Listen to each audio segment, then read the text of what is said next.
Hello everyone and welcome back to Sherlock Holmes. I know many of you enjoy listening to these videos as you fall asleep. So before you drift off, I'd love for you to leave a comment, letting me know where in the world you're tuning in from. And if you're enjoying the story, don't forget to like and subscribe. All right, now let's get comfortable, relax, and dive into tonight's case.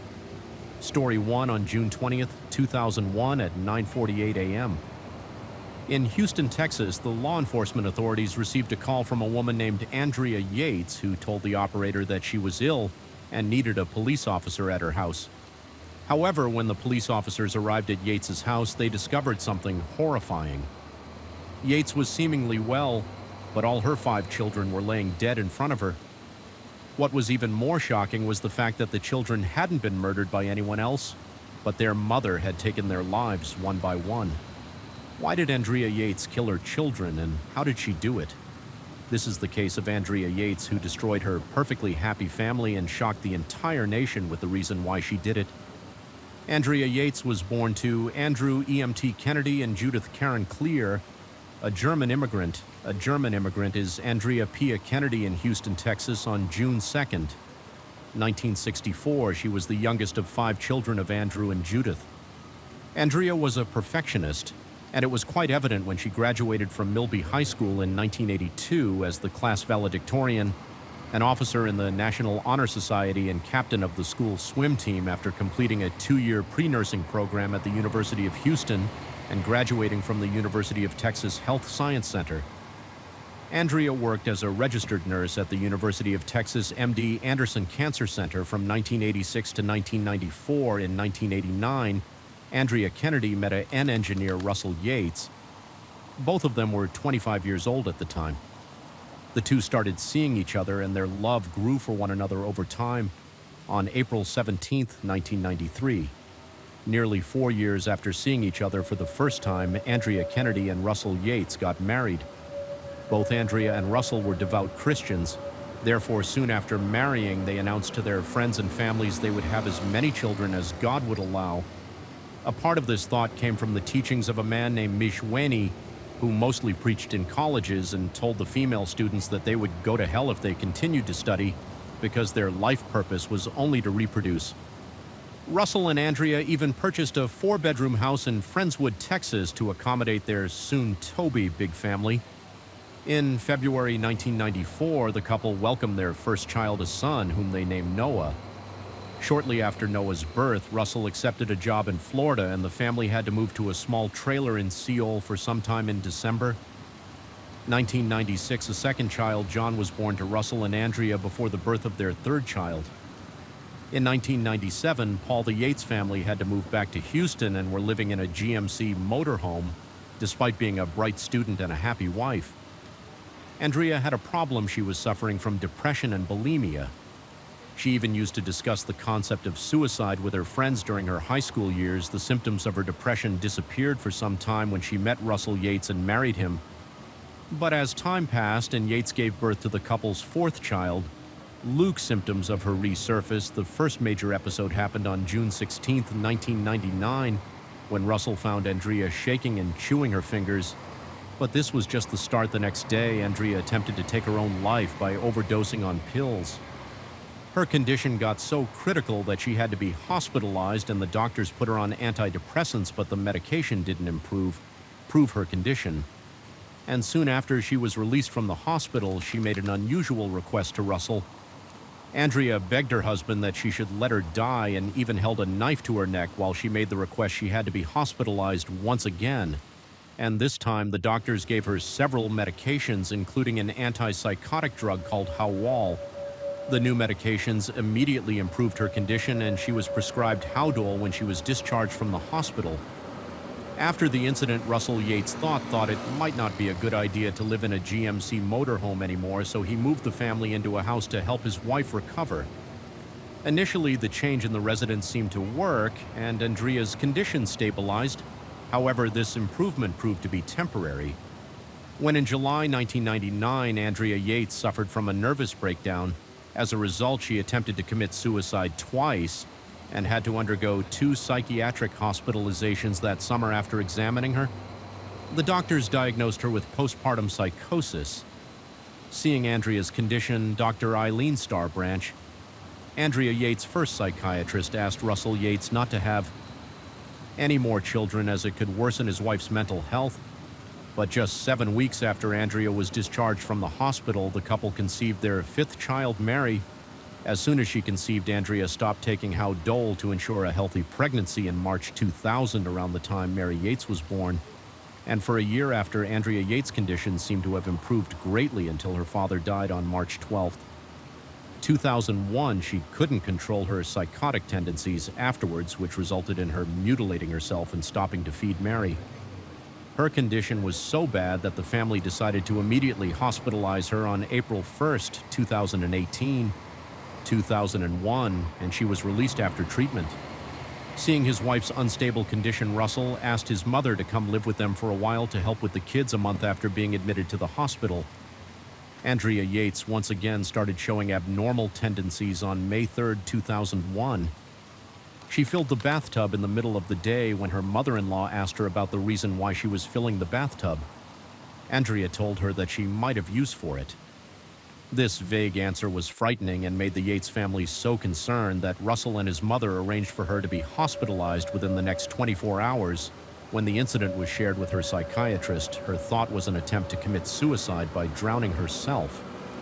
Andrea was released from the hospital after a few days but was just as disoriented as before, so her husband took her back to DU hospital and told the doctors that Andrea was no longer responding to the medications.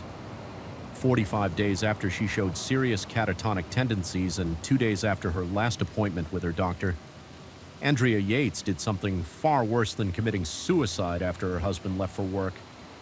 Andrea Yates filled the bathtub with water, took her children to the bathtub one by one, and drowned them in an apparent attempt to save them from evil. Her son Noah even tried to resist, but she put his head back in the water until he was no longer breathing. As for the youngest of her children, Mary Andrea placed her in Luke's arms, thinking that this would also reunite the two in the next world, where the elder brother will be looking after his baby sister once all the kids had been drowned. Andrea Yates put their bodies under the blanket on the bed one by one as if they were resting on June 20th, 2001 at 9:48 a.m. Andrea made a 911 call and asked the operator to send an officer to her house.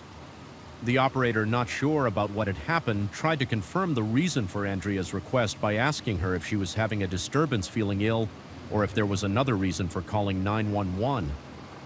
Andrea Yates told the operator that she was ill. The operator, following the normal protocol, asked Yates if she needed an ambulance to take her to the hospital.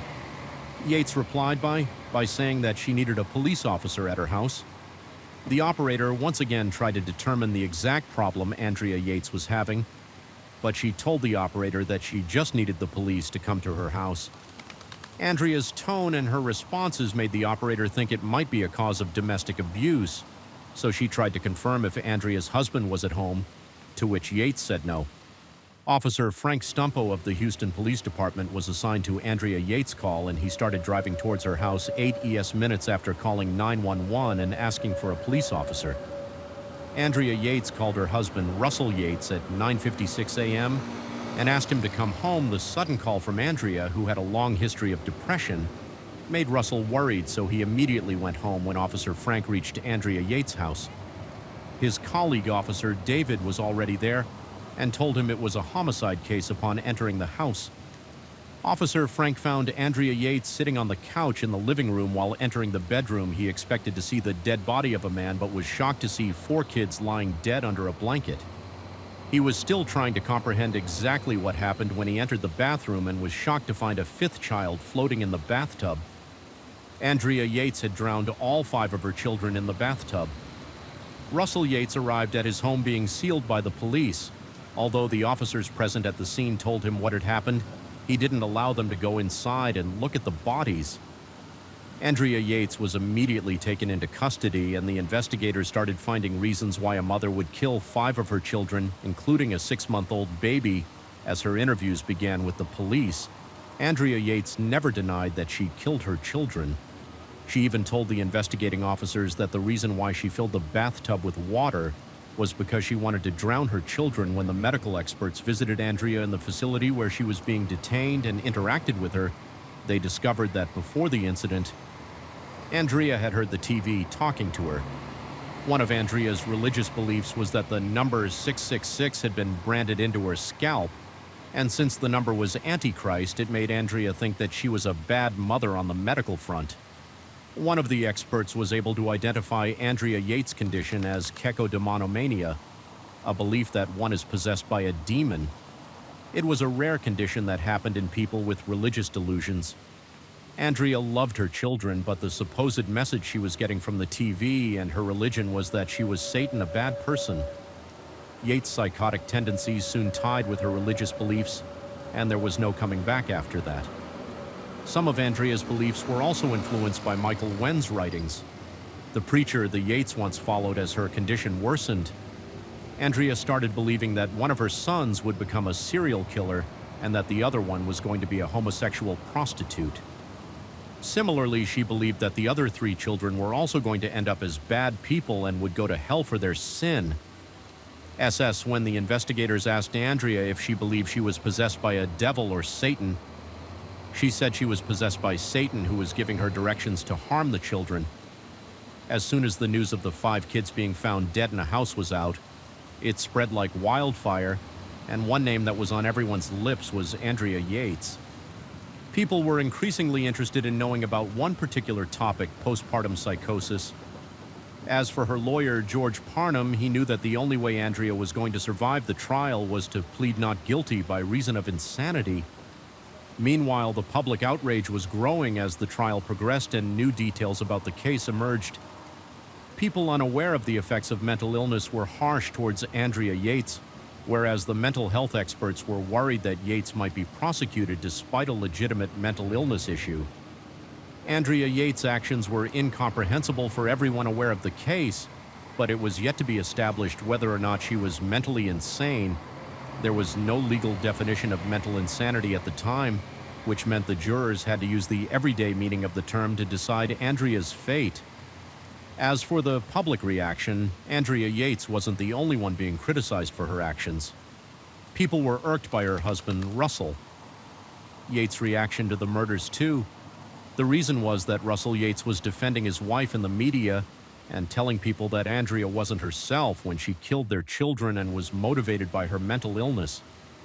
He also frequently said that Andrea was a loving and caring mother and didn't deserve to be punished for the horrific crime she had committed. The public turned furious against Russell Yates, especially after the funeral of the kids, which happened 1 week after the murders. The reason for that public anger was that he didn't show the emotions a grieving father would normally show in the case of the death of his 5 children. Some people in the community even believed that he was also involved in the killings with his wife before her trial began. Andrea Yates was placed in the jail's medical facility and was treated for psychosis on the 22nd of September 2001. 3 months after the incident, she was deemed fit to be tried for killing her children. As for Andrea Yates' trial, the state of Texas was going to try the case to the full extent of the law, and it was very clear from the opening statement that the prosecutors, who sought nothing less than the death penalty for murdering her 5 children, the prosecution also wanted to prove that Russell Yates was complicit in the incident because he had made his family live in a bus and put his children through homeschooling, which made Andrea's condition worse. In February 2002, Andrea Yates' trial began when it came to Andrea Yates and her defense. She pleaded not guilty. The reason her defense gave for pleading not guilty was insanity. While only a small number of people were excused from committing a crime because of their severe mental illness, the defense thought it had a case to make by proving that Andrea Yates was also one of those people who at times didn't have any control over their thoughts or actions. Different prominent psychiatrists were brought in both by the prosecution and the defense to testify their arguments. Favor and make their case strong, Dr. Park Dietz testified from prosecution, and Dr. Philly Resnick was brought in by the defense. The experts agreed on several points, including the fact that Andrea Yates drowned her children under the influence of a number of different mental diseases. Dr. Dietz and Dr. Resnick also agreed that Andrea believed that what she was doing while killing her children was in their best interest. The experts also thought that Andrea was well aware that drowning her children was against the law. The only difference between the testimonies of Dr. Resnick and Dr. Dietz was that despite knowing she was doing a criminal act, she decided to proceed with it because she thought it was the right thing to do, especially for her children. Dr. Dietz also talked about where Andrea got inspiration for her actions. According to Dr. Dietz, in the week of the incident, Andrea watched an episode of the Law and Order show in which a woman frees herself from her responsibilities by drowning her children. Not only this, the woman gets away with the murder. Dietz told the court that Andrea might also have thought that she would get away with killing her children. The prosecution argued that there was a method to Andrea's act, and it wasn't all madness. The crux of Dr. Dietz's testimony was that what Andrea did was not just against the law, it was against society and against God. As well, during the trial, Andrea Yates's doctor, Dr. S, was also repeatedly mentioned by Russell Yates and his family. According to the Yates family, Dr. S played a part in the tragedy by improperly prescribing her a combination of antidepressants. A few days before the tragic incident happened, the trial went on for 3 weeks, and at the end of it, the jury deliberated for nearly 4 hours before coming out with their verdict on March 15, 2002. Andrea Yates was found guilty of murdering her 5 children, despite Dr. Resnick's testimony that Andrea Yates was psychotic. Texas law required that defendant have to prove that they could differentiate between right and wrong in order to be executed under the insanity defense when it came to the punishment. The jury rejected the prosecution's request for the death penalty and sentenced Andrea Yates to life in prison with the possibility of parole in 40 years. Andrea was sent to Mount View Unit in Gatesville, Texas, which was a psychiatric prison for criminally insane convicts, 2 years after her conviction in August 2004. Andrea Yates' husband, Russell Yates, officially filed for divorce, saying that he and his wife hadn't lived together as a happy couple since Andrea murdered their 5 children.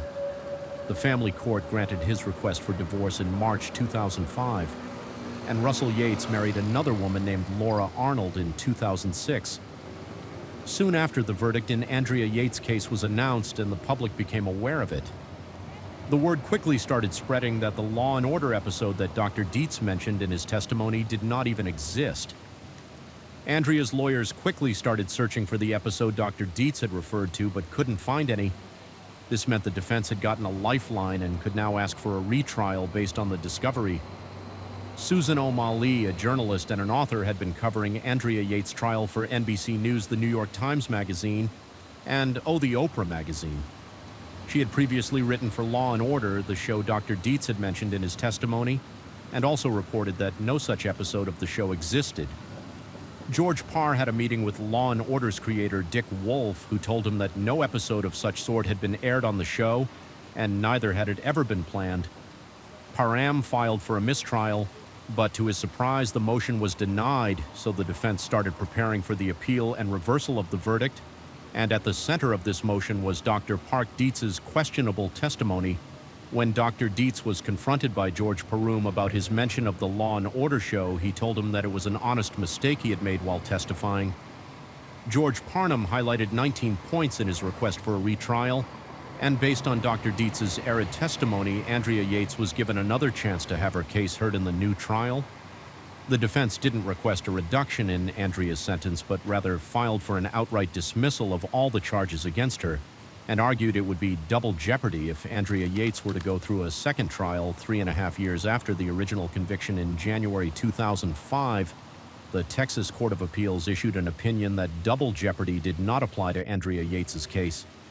The Texas Court of Appeals also announced that despite this, a new trial would be granted to Andrea Yates because Dr. Dietz had admitted to giving false testimony during the initial trial on January 9, 2006. Another plea of not guilty by reason of insanity was entered by Andrea Yates, who requested the court to be released on bail in light of the appellate court's ruling. Andrea Yates' conviction was overturned and she was released on bail on February 1, 2006 in light of the bail conditions. Andrea's attorney had her moved from the Mount View unit to Rusk State Hospital so she could be treated there while awaiting her second trial.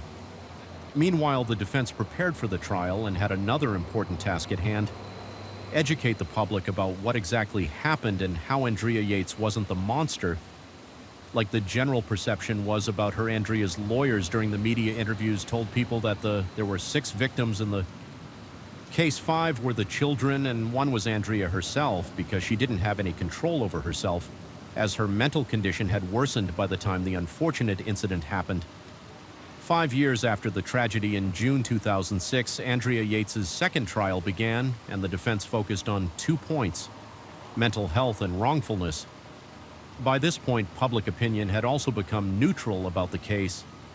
When the trial concluded in 2006, the jury deliberated for 3 days before coming to their final decision.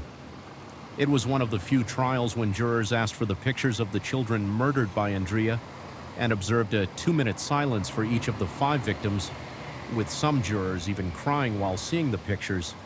All eyes were on the court and jury for the verdict in the retrial after 5 years. 1 month and 6 days, the jury, after 13 hours of deliberation, found Andrea Yates not guilty by reason of insanity. Andrea Yates' husband was happy after the verdict and told the media that the court had finally given a verdict that his wife deserved. Considering her disturbed mental condition, according to the court's verdict, Andrea Yates was placed under the jurisdiction of the Department of State Health Services and was moved to the Vernon campus of the North Texas State Hospital. She was moved to the Kernville State Hospital, a low-security mental facility where she currently resides. As for her release, there's no specific schedule for that, and she might have to spend the rest of her life in a hospital story.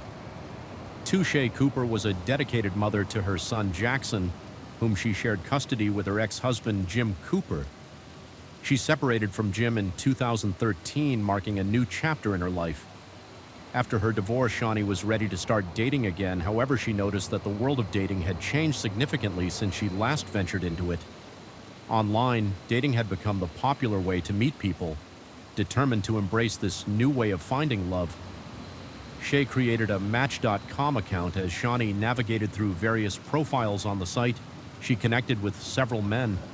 However, none of them stood out quite like David Tronis. David, like Shanti, had recently ended a years-long marriage and was ready for something new and fun. Their connection grew stronger as they exchanged phone calls, text messages, and emails. After months of getting to know each other, David made the bold move to Orlando, Florida to be closer to Shanti. Their bond had blossomed into something deeper, and they could not resist being physically together. Shaw's love for her son never wavered, and she ensured that her dating life with David was consistent with her parental responsibilities. She prioritized her son's well-being and ensured that everyone involved understood the importance of maintaining a healthy family dynamic. In 2015, Shanti and David moved to Delaney Park, an upscale suburb near downtown Orlando. Delaney Park is a beautiful and family-friendly neighborhood known for its affluent community. Delaney Park offers its residents a top-notch lifestyle. The neighborhood boasts an excellent school system, providing quality education to its students with its well-maintained landscaping and proximity to various amenities. Delaney Park is desirable for families seeking a comfortable and safe environment. David purchased a home in Delaney Park for $600,000 in cash and placed it in a trust for him and his mother. The home David purchased for him and Shanti was 4,000 square feet with a pool, a garage, and an apartment above it. This spacious property provided them with comfortable living in space and ample amenities. Shanti and David were excited to move into their new house and embrace a new chapter in their lives. However, upon closer inspection, they realized that certain aspects of the home didn't quite align with their vision of the future, despite their love for their new home. The upstairs bedrooms were cramped and lacked functionality. Faced with this challenge, David and Shanti embarked on a renovation project that would completely transform their house into a dream home, driven by her passion for design and home improvement. Shanti agreed to foot the bill for the project to execute their vision. David and Shanti hired a team of skilled contractors who effectively dismantled their entire house. This step was necessary in order to reconstruct the upstairs bedrooms and create a layout suitable for their plans as the work on the house progressed. The bedrooms were temporarily out of order.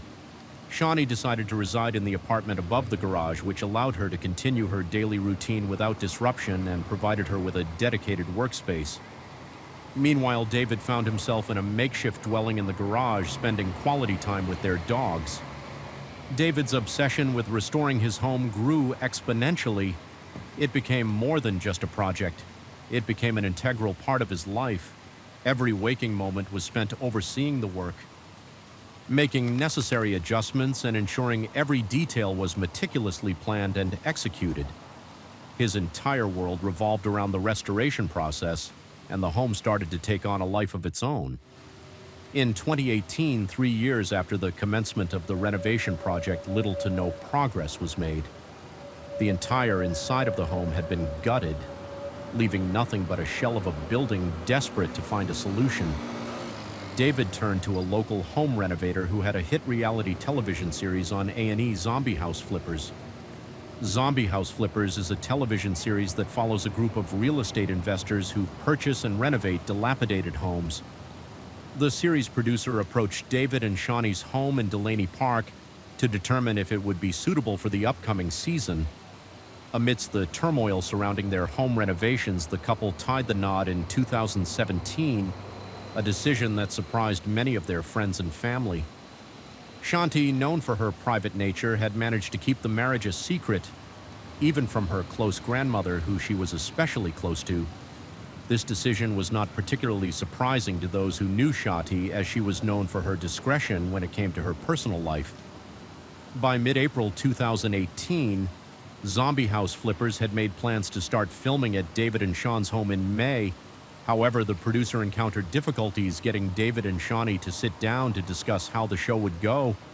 The producer noticed a distinct difference between David's enthusiasm and Shanti's apparent lack of commitment. While David was primarily interested in the flipping series, Shanti seemed to be going along with it, merely to humor her husband.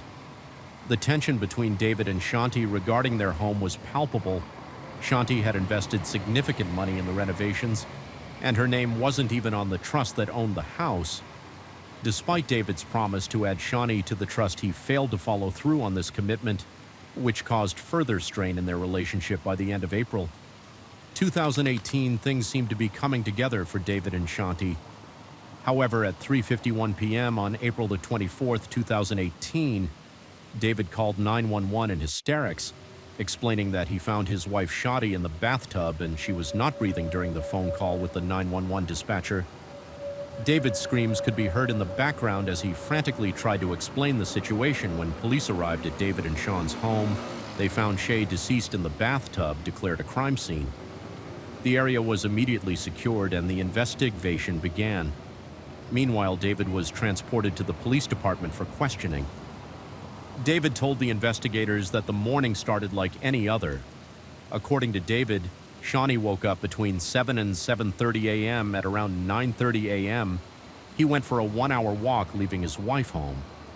Upon returning from the walk, David claimed that he had taken measurements for the renovations. After completing the measurements, David stated that he left again around noon to take his and Sean's dogs to Park of America's, an off-leash dog park near the Orlando Executive Airport. David claimed he often went there to let the dogs play and enjoy the open space. He said before he left the house he didn't speak to Shanti and assumed she was in the garage apartment. Relaxing, David told the detectives that when he returned home from the dog park, he immediately went outside and started doing chores in the yard.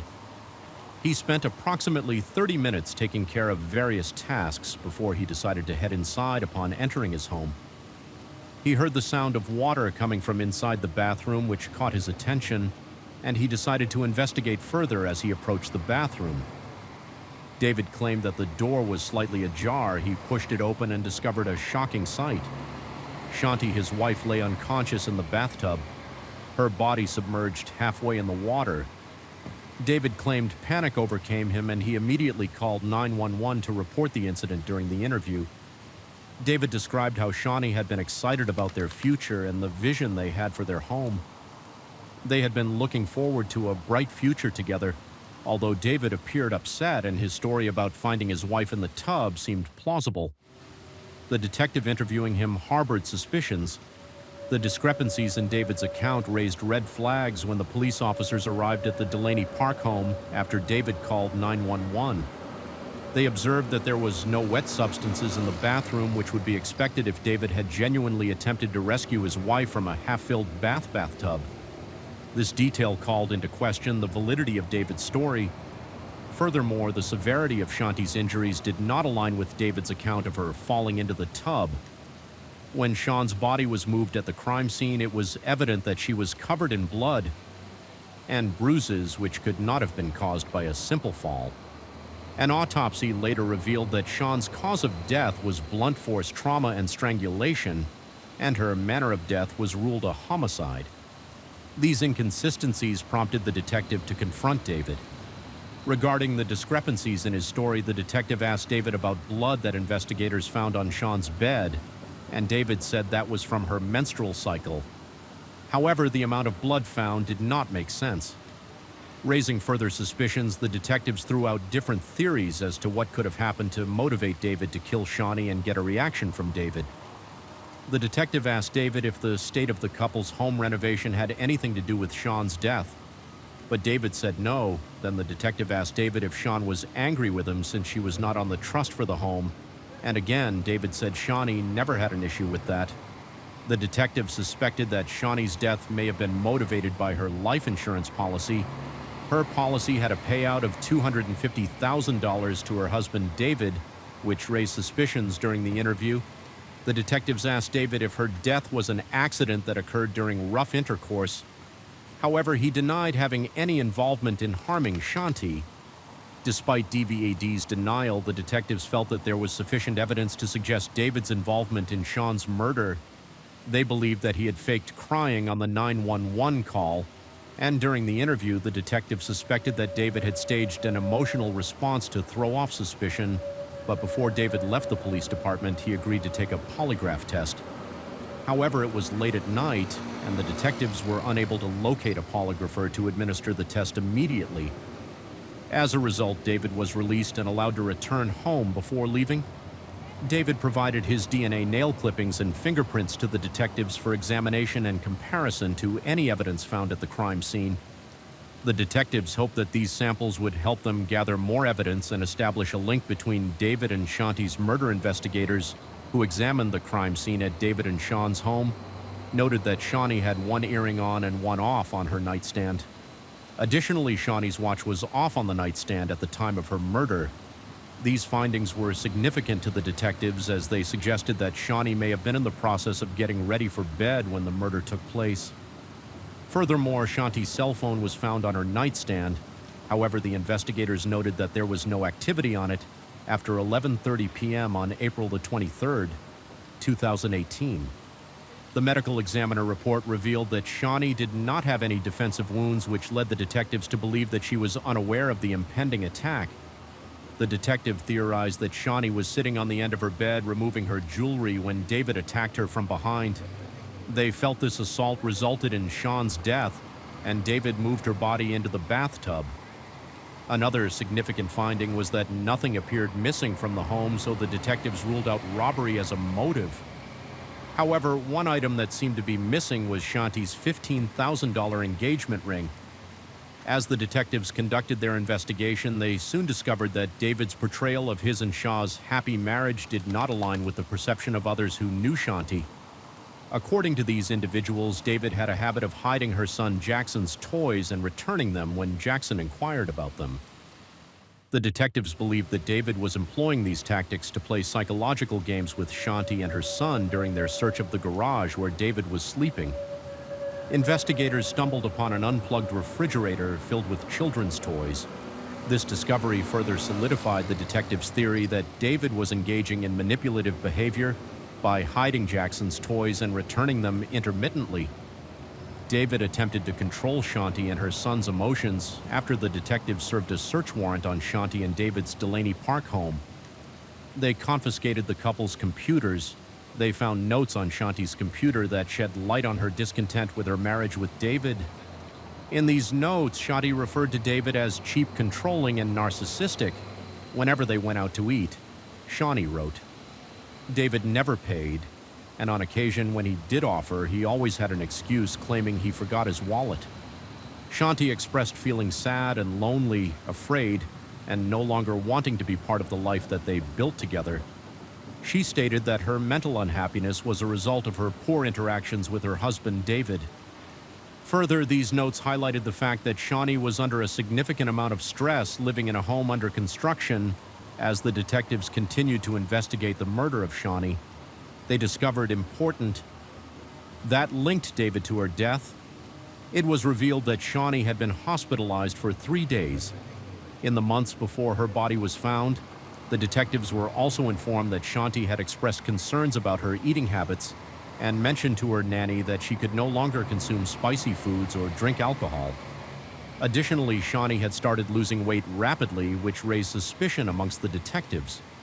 The detectives were puzzled by the absence of any toxic substance found in Sean's body during the toxicology tests conducted during her autopsy. Despite the lack of evidence, they began to suspect that David may have been poisoning Shanti. However, they were unsure what substance could have been responsible, as the test did not reveal anything further. Investigation revealed that David had previously been married before he married Shanti. The detectives were curious about the details of his previous marriage and decided to explore it further. They discovered that David's first wife, Carol, faced similar health issues as Shanti. David had met Carol on a blind day in 1997, and the couple hit it off immediately. 2 years later, they got married. The detectives began to wonder if there was anything similar between Carol's health issues and Sean's sudden decline in health. Shortly after the couple wed, Carol began to experience a series of health issues that left her feeling constantly nauseous, fainting at times, and experiencing severe reactions when consuming spicy food and drinks, particularly alcohol. Her former close friends expressed suspicion to detectives that David may have started poisoning her after their marriage. Wanting to delve deeper into David's background, the detectives flew to Minnesota in November 2018 from Florida to interview Carol in person. During the recorded conversation with Carol, she recounted her ongoing struggles with chronic pain and immune system issues that she said were not definitively diagnosed. Carol emphasized the importance of understanding her background in order to grasp the significance of her health issues. She stated that he was responsible for cooking their meals during her marriage to David. The detectives questioned Carol about the possibility of David's involvement in her health issues. They considered it to be too much of a coincidence that both David's wives had exhibited similar health issues. However, Carol adamantly denied any notion that her former husband had intentionally poisoned her. She insisted that her health issues persisted even after their separation. During the investigation into Shawnee's homicide, detectives received a phone call from an employer of Club Orlando, a private men's spa. The club offered various amenities such as hot tubs, pools, a gym, and dark rooms where individuals could engage in sexual activity to become a member. Individuals had to purchase a pass or membership. The employees speaking to the detectives revealed that Donald Trones had several memberships at Club Orlando. They stated that David consistently renewed his membership every 6 months. Without fail, this employee claimed to have seen David engaging in sexual acts with other males. When detectives spoke to Sean's acquaintances, they all expressed that Shawnee would never condone or tolerate her husband engaging in same-sex relationships. This evidence raised the question of whether Shawnee had discovered that David had been engaging in such relationships and threatened to leave him and stop funding their home renovations. The detectives considered the possibility that Shanti's anger or frustration could have escalated, leading to her murder. As they continued their investigation, the detectives carefully examined all evidence, including the information provided by the employee of Club Orlando. They sought to determine if the spa membership and alleged sexual activity could give any insights into the circumstances surrounding Sean's death. When the forensic test results came back from the state crime lab, it was determined that Shanti's DNA had been found underneath David's fingernails, and his prints were the only prints discovered in the bathtub. This evidence contradicted David's version of events, as he claimed that Shanti accidentally fell while stepping into the tub. The detectives, however, had expected to find her prints there as well, but they were not present on August 29, 2018. David was arrested and charged with first-degree murder. David was held without bond. News of David's arrest shocked his friends, who could not believe that he was responsible for Shanti's murder. They thought the police were looking for an easy way to close the case, and were not taking the necessary steps to ensure that the right person was held accountable for the crime. Yet the detectives conducted a thorough investigation, following up on every tip they received regarding Sean's murder. Before they arrested David, one of the leads they pursued involved a homeless man in Delaney Park who resembled Academy Award-nominated actor Woody Harrelson. The detectives tracked this man down and interviewed him, ultimately clearing him of suspicion. In addition to following the tip, the detectives knew it was important to check out her ex-husband Jim Cooper as a potential suspect Shanti, and Jim had gone through a tumultuous divorce, raising questions about whether things may have escalated to the point where Jim murdered Shy. The detectives interviewed Jim and eliminated him as a suspect due to his alibi. After David's arrest, a search warrant was served at his mother's home in Orlando, where he had been staying inside the suitcase. The detectives discovered Sean's missing engagement ring, which had disappeared the night she was murdered. This evidence further strengthened their case and confirmed their suspicion that David was the perpetrator. In July 2019, a jailhouse informant provided detectives with crucial information regarding a confession made by David, stating that Shanti had discovered text messages on David's phone revealing his sexual relationships with multiple men. This revelation sparked a heated argument between Shanti and David, with Shanti erupting into fury and cursing, threatening to tell everyone and demanding a divorce according to the information provided. David allegedly admitted to having blacked out before striking Shanti, ultimately resulting in her death. Furthermore, the informant revealed that they had known David before their incarceration, having seen him around Club Orlando. The inmate also shared that David mentioned Cambo, a poisonous secretion from an Amazonian giant monkey frog used in controversial treatments. This inmate claimed that David had confided in them that this substance could be used as a poison that would kill someone without leaving any evidence on a toxicology report. David's trial was delayed because of the COVID-19 pandemic. Like countless others in the country, David's legal proceedings were put on hold due to the ongoing health crisis. The pandemic disrupted the normal course of justice, creating significant delays in various cases, including David's in 2022. After nearly 2 years of delay, David's trial finally commenced. However, the outcome was unexpected. David was found incompetent to stand trial after the defense and the prosecution's medical experts examined him. The experts conducted a thorough evaluation to determine David's mental competency to stand trial. Based on the review, they came to the conclusion that he had an ongoing manifestation of schizophrenia after a 6-day trial in October 2023. David was found guilty by a jury and was sentenced to life in prison. Story 3: in the desolate countryside of Iowa, a chilling tale of murder unfolded. A once promising farmer, Todd Mulls, found himself at the center of a chilling crime, the Red Barn. Once a place of tranquility, now held the darkest secrets. As the story developed, the detectives discovered a web of secrets, lies, and a twisted mind. Todd, a meticulous planner, carefully plotted his wife's demise, using the unassuming corn rake as his silent accomplice. 38-year-old Amy Mullis was a vibrant woman and a former nurse who cherished her role as a mother to her 3 children. She was married to Todd Mullis, the owner of a successful hog farm in the area, known among residents of Delaware County, Iowa, as a hard worker. Todd was known for his dedication and commitment to his family and farm as a hog farmer. Amy demonstrated a deep passion for agriculture. Farming was her true calling. Amy took great pride in her farming skills and was committed to the well-being of her animals. She derived immense joy from seeing her farm thrive. Amy also had a fondness for fishing and camping. Spending time outdoors was one of her greatest passions, and Amy cherished every moment she spent in nature. Her love for the outdoors extended to her garden, where Amy spent hours tending to her plants. She loved nothing more than creating a thriving ecosystem in her backyard, coming from the Midwest College. Sports held a special place in Amy's heart. She was a dedicated fan of the University of Iowa Hawkeyes, cheering on her favorite teams with passion and enthusiasm. Her love for athletics extended. Beyond football and basketball, she closely followed all the sports played at the college. Despite her tomboyish demeanor, Amy had a unique creative side. One of her many passions was designing and making t-shirts, whether she designed t-shirts for herself, her friends, and her family, or created custom designs for clients. Amy's creativity shone through in each unique t-shirt she crafted. November 10th, 2018 was a chilly day on the Mess Hog Farm, and it should have been just like any other day. However, this day took a tragic turn when Todd Mells called 911 as he raced his truck to the hospital with his injured wife Amy in the back of the evidence to hold Todd. The detectives ended the interview with him still a free man.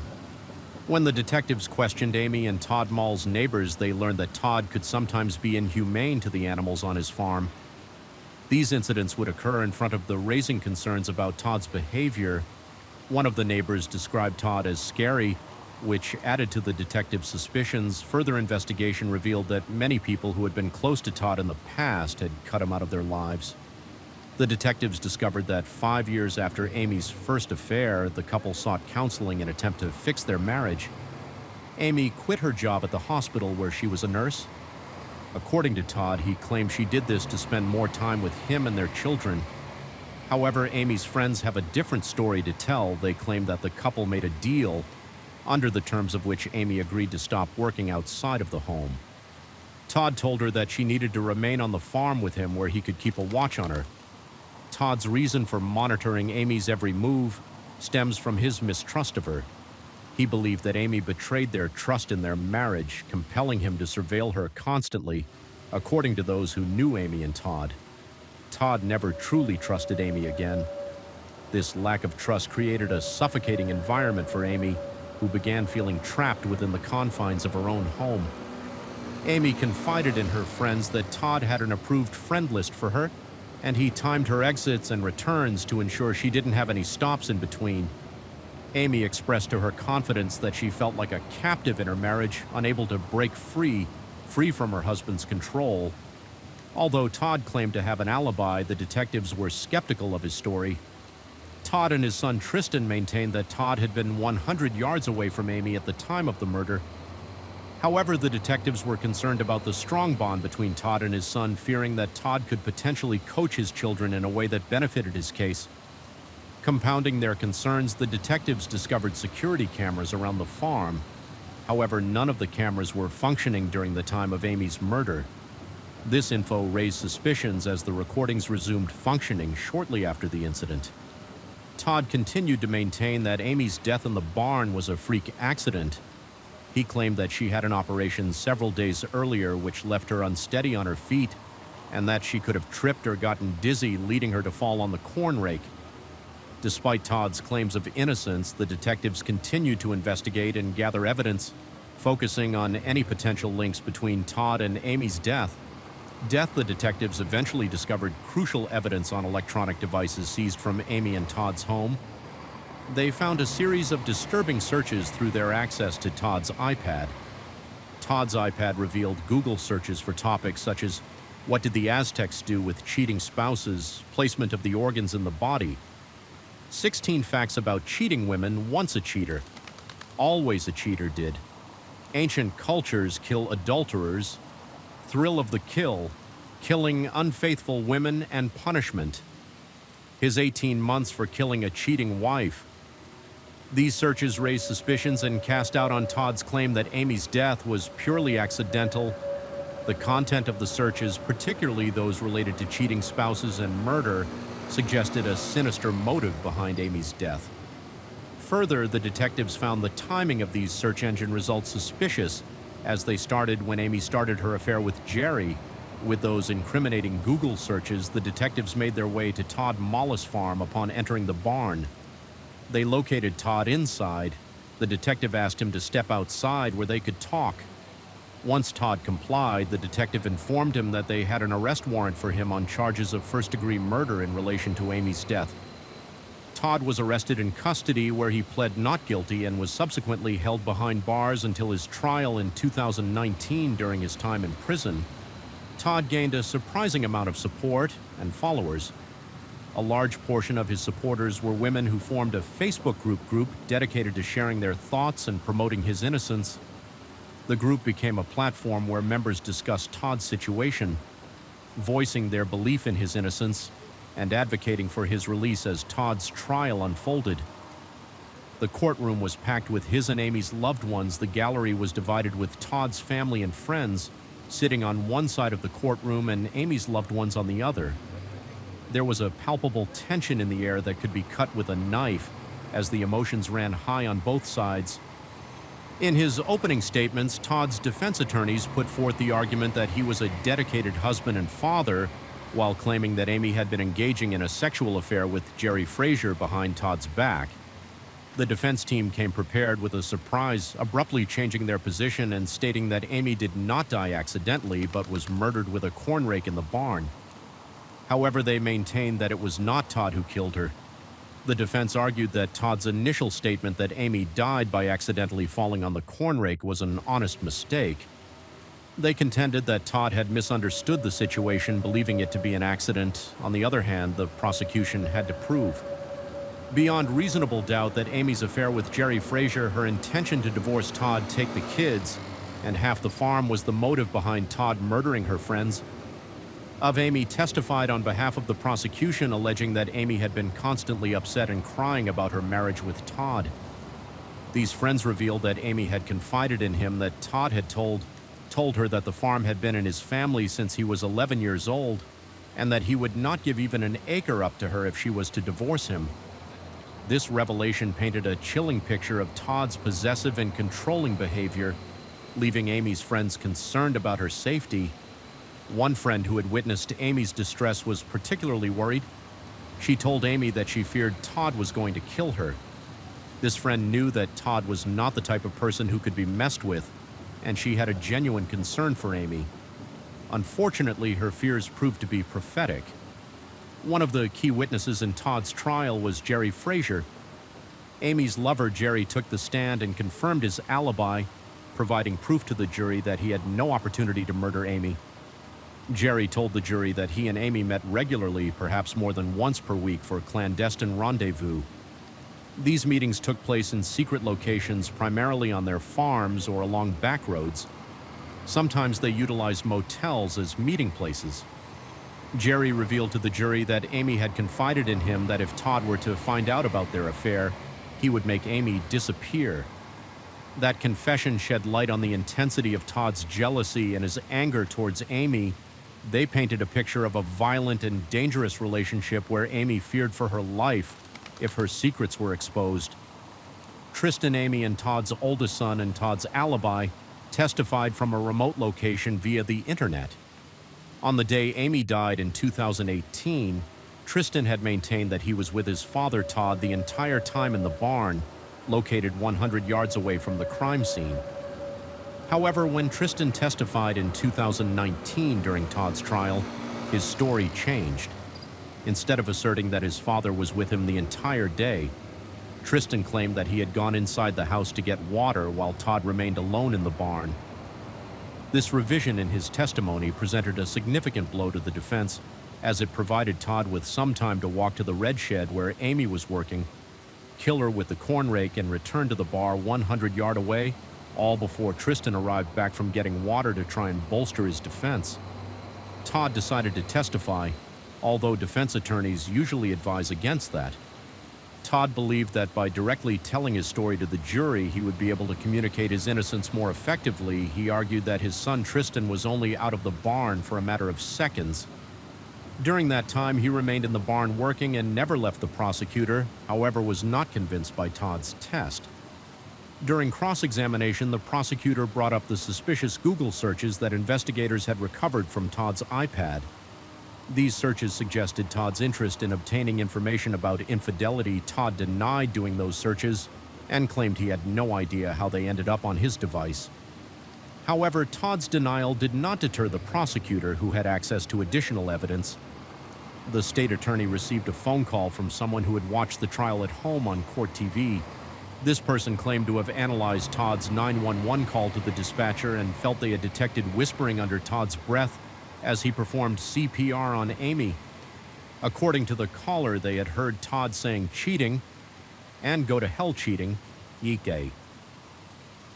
During the call, this information surprised everyone involved in the case. If the caller's claim were true, it could have significant implications for Todd's defense. The prosecutor would now have to consider this new evidence and its potential impact on the case. The prosecution confronted Todd with the alleged whispers on the 911 call and asked him about it, but Todd claimed he did not remember what he was whispering under his breath during that time. Despite Todd's denial, the prosecution was certain that he was uttering those awful things to Amy as she was dying. Their reasoning was based on the belief that Todd, the person who murdered Amy, was furious with her for cheating on him with Jerry Frazier at the end of the trial. The jury found Todd guilty, according to the jurors who spoke 48 hours after the trial. During deliberations, they explored various scenarios in an attempt to make sense of Todd MS's peculiar behavior on the day Amy died. However, they were unable to establish a plausible explanation for his actions. One perplexing aspect was Todd's decision to remove the corn rake from Amy's back. This action raised doubt about his motives and intentions. The jurors could not understand why he would remove the rake picker up, place her in his pickup truck, and then drive her to the hospital before calling 911. It seemed to the jurors that Todd's actions were driven by a desire to quickly remove Amy from the farm and take her away from the crime scene. Furthermore, the jurors believed Todd did not do himself any favors. When he testified in his defense, they found him cold and detached, displaying little emotions even when discussing his deceased wife and children. This lack of emotional connection further fueled speculation about his guilt. What sealed Todd's fate with a guilty verdict for murdering his wife? Amy was the incriminating internet searches he made. According to the jurors, these search results were pivotal in proving that Todd's actions were premeditated and driven by a desire to carry out a cold-blooded murder. The jurors believed that Todd's internet searches, which delved into disturbing information regarding cheating spouses and killing, were significant evidence against him. These searches, according to the jurors, painted a picture of a calculated and deliberate attempt to gain information about murder rather than a crime of passion. Where Todd was overcome with jealousy during a fight with Amy regarding her affair with Jerry Frazier, Todd's sentencing hearing was delayed due to the COVID-19 pandemic. During this period, Todd hired a new defense attorney who filed a motion seeking to dismiss the conviction based on prosecutorial misconduct. However, the judge dismissed this motion, and Todd was subsequently sentenced to life in prison without the possibility of parole in 2023. Todd Mells filed a petition for a retrial, arguing that the material facts had not been presented or heard during the original trial, which necessitated a reversal of his conviction. Todd asserted that his trial counsel had failed to follow the defense strategy he had requested, and he wanted to present the argument that Amy's death was accidental rather than a murder. However, his defense attorney instead pursued the theory that Amy's death was a homicide. The Todd Mullis case is a chilling and tragic tale of love betrayal and ultimately murder. Todd's were driven by jealousy and a desire to control his wife. He constantly monitored her every move. Seeking out any perceived signs of infidelity, testimony from Amy's friends and family painted a disturbing picture of Todd's erratic behavior and violent tendencies. In conclusion, Amy Mullis' murder serves as a compelling reminder of the darkness that can lurk behind closed doors. The dedication and determination of law enforcement, coupled with the power of evidence, allowed justice to be served. Story 4, Megan Viz was born and raised in Pittsburgh in a solid, loving family. Her parents were married for over 30 years, and Megan wanted a love like theirs one day. When Megan was in her 20s, she married, but unfortunately, she and her husband drifted apart, and divorce. This experience left Megan disillusioned and unwilling to embark on a new relationship. However, fate had a different plan for her. In the winter of 2014, Leon checked into a hotel downtown Pittsburgh where Megan worked as a manager. Initially, she was not impressed by Lyon's arrogance and apparent disregard for others. However, Lon's charm and persuasive tactics eventually wore down Megan's defenses against her better judgment. Megan decided to give Leon a chance. They started dating. Leon showered Megan with attention and affection, and she found herself falling for him from an affluent and wealthy family. Leon attended an elite boarding school as a boy and teenager. He later became a transplant surgeon and achieved great success in his career. Like Megan, Leon faced challenges in his love life, as he was in the midst of a divorce when they first met in 2014. However, as Megan and Leon's relationship progressed, their connection deepened, and they discovered mutual attraction. Lon made Megan believe that she deserved the best that life had to offer. Eventually, Leon made the decision to move back to his hometown of Houston and asked Megan if she would be willing to accompany him.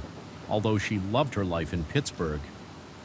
Megan was ready for this change and eager to take the next step in her relationship with Lon upon her arrival in Houston. Megan began looking for a job and found it working as a sales agent in a local hotel.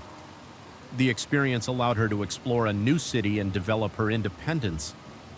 Megan rented an apartment in Houston after she and Leon relocated there. Leon moved in with her, and shortly after they opened a joint bank account. This step was significant for Megan. It made her feel their relationship was moving quickly. As a self-reliant woman, she initially struggled with sharing finances with someone.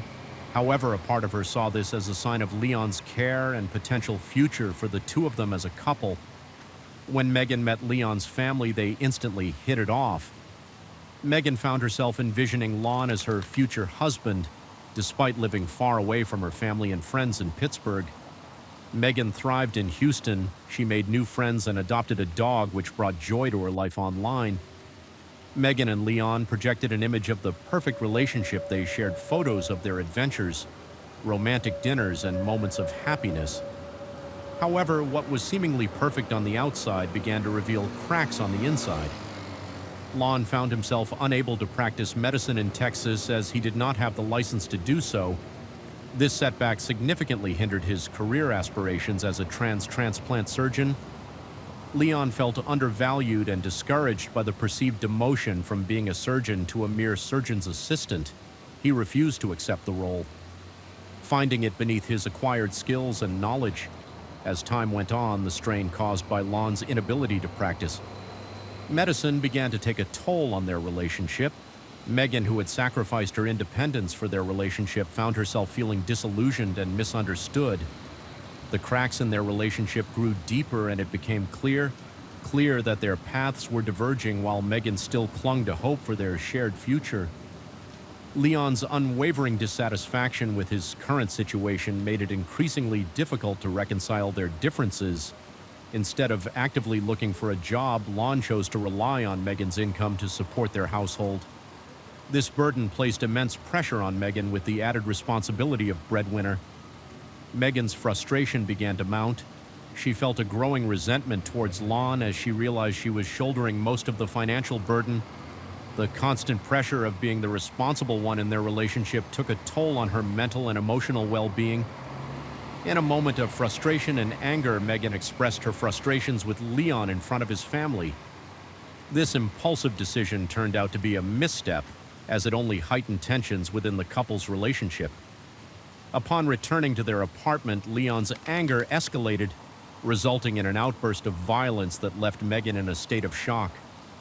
Leon's violent behavior reached its peak when he tore through Megan's closet and hurled all of her clothing items off the balcony. This act of destruction left Megan feeling violated and helpless.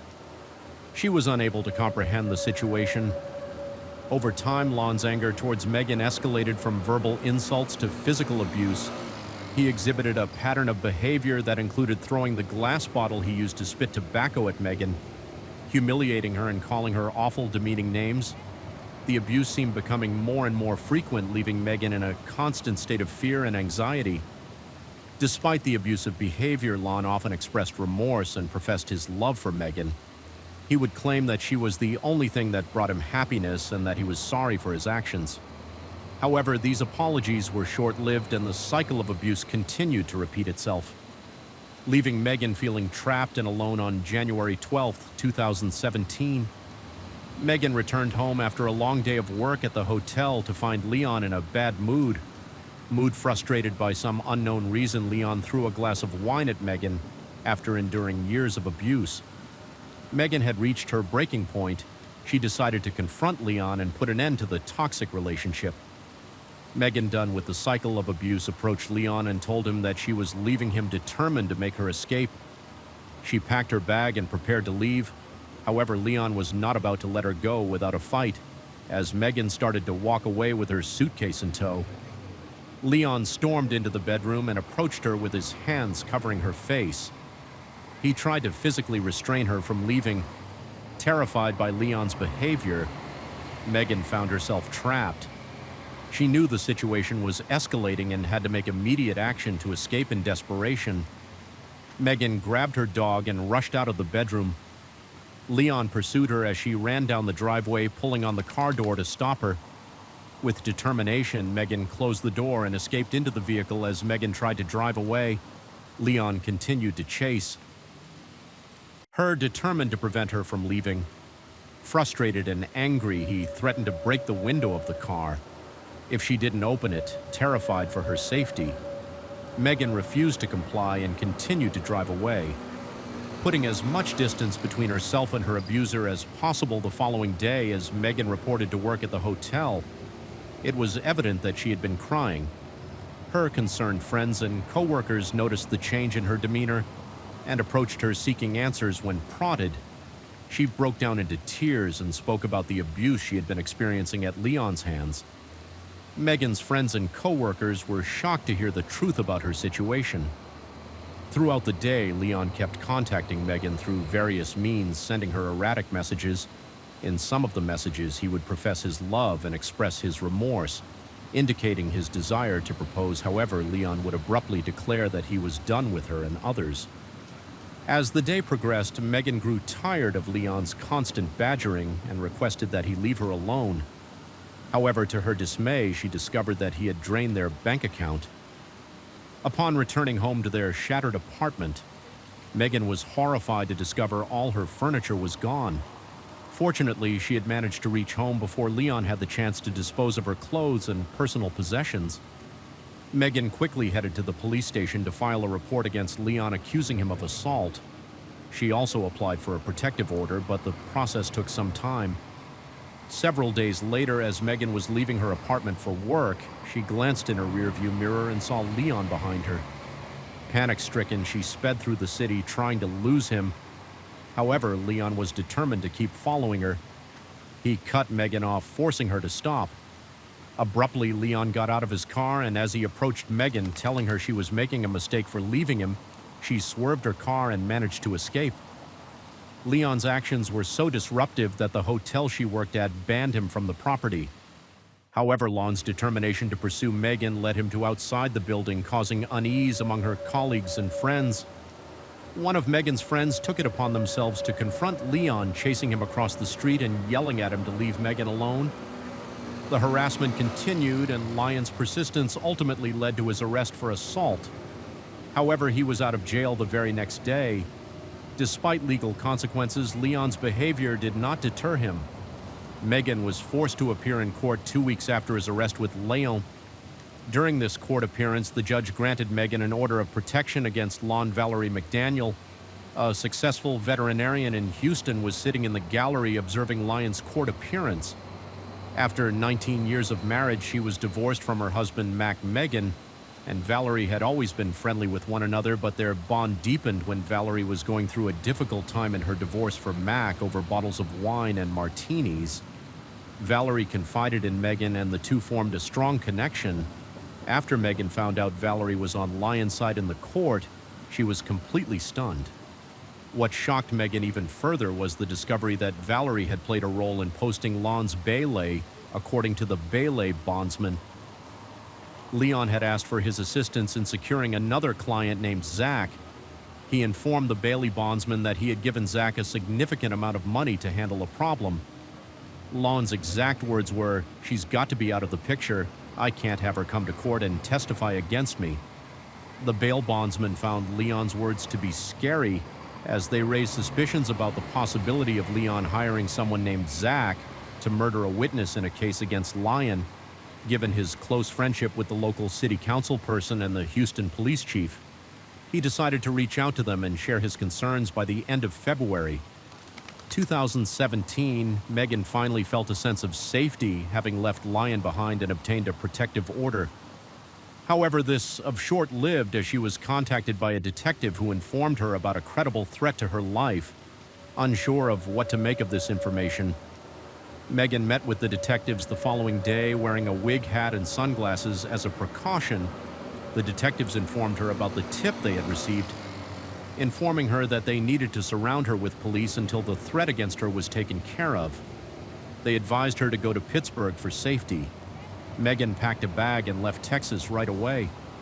The detectives with the Harris County District Attorney's Special Crimes Bureau were tasked with the investigation of Leon Jacob, and the alleged murder for hire plot. As they delved deeper into the case, they discovered a surprising fact about Leon. He was a doctor. This revelation surprised the detectives, as professionals, such as doctors, are not usually seen involved in criminal activities. While searching for the person Leon had mentioned working alongside him, the detectives were able to uncover Zach's identity. However, what they found was that Zach was Taz Aza, or Taz for short, after interviewing Taz. The detectives discovered he was not a hitman, but knew Leon. Taz admitted Leon had approached him with a request to eliminate his ex-girlfriend Megan.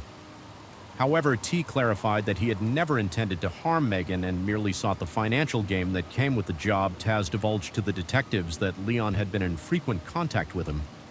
As Leon was still insistent on having the job completed, the detectives then approached Taz with an offer to work with them to capture Lion, and Taz agreed to aid in the effort with Taz's cooperation. The detectives were closer to bringing Lion to justice. Their efforts were focused on apprehending Lon and preventing any danger to Megan, while also ensuring the safety of everyone involved in the investigation. Leon and Valerie met Tess several days later at a local Olive Garden. They were accompanied by a man named Adam, who was introduced to them as a potential hitman. Little did Leon and Valerie know that Adam was actually an undercover police officer. During their conversation, Leon mentioned some ideas about how to take out his ex-girlfriend, Megan. One of his suggestions was to have the hitman give her a lethal injection of potassium chloride, which would stop her heart. Lon believed this method would be untraceable, making it less likely that the police would suspect foul play. Leon also divulged that Valerie, a veterinarian, had access to this drug through her clinic, and suggested that Valerie could provide it to the hitman, making it easier for him to carry out his plan. Leon made it clear that Megan was not the only person he wanted out of the picture. He had additional targets in mind and seemed eager to involve Taz and Adam in his schemes. According to Leon, Valerie's ex-husband, Mac, was the worst person he had ever met. Leon expressed his desire to eliminate Mac as well. Valerie approached Adam, the undercover officer, and confided in him about her situation. She told him Mac was planning to take her daughter away. Detectives working on the case have approached Megan and Mac and asked them to participate in a fake abduction and murder. Their objective was to create a staged crime scene and take photos so the undercover officer could show Leon and Valerie reluctantly. Megan and Mac agreed to cooperate in order to make Mac appear as though he had been executed inside his car. The detectives covered him in pig's blood. Recognizing Lon's profession as a doctor, the detectives took extra measure to ensure Ma's appearance was as convincing as possible. They carefully staged his scenario to make it appear as if he had suffered a fatal gunshot wound to the head. Meanwhile, the detectives opted for a kidnapping scenario for Megan's situation. They zip-tied her hands and feet, securing her tightly, and covered her mouth with duct tape. Throughout this process, Megan became increasingly panicked and cried, realizing the man she intended to spend her life with had paid someone to murder her.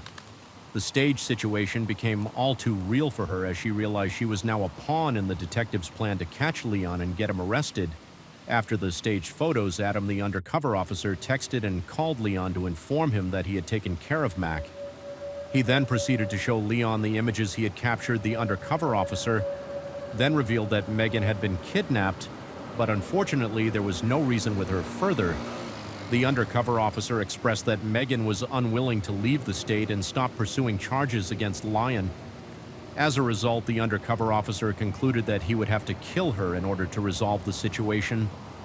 Several hours later, the police arrived at Valerie's apartment with their body cam footage rolling.